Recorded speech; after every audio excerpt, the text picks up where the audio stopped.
3. First is allegorical, second is moral, third is anagogical. Anagog means event, ideas. The moral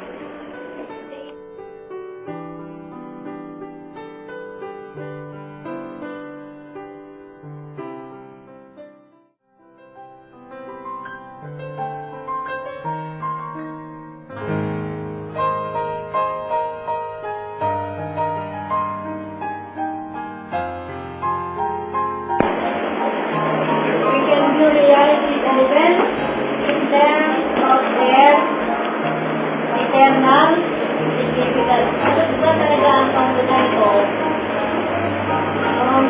Bilang sa buhay na tao, anong meaning niya sa buhay na walang hanggan? The event should lead us to our true homeland. This is your true homeland.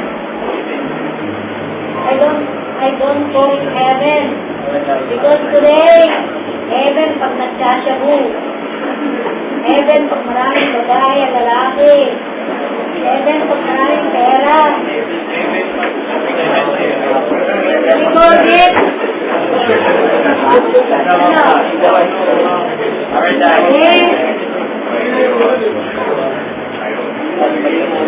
we call it salvation or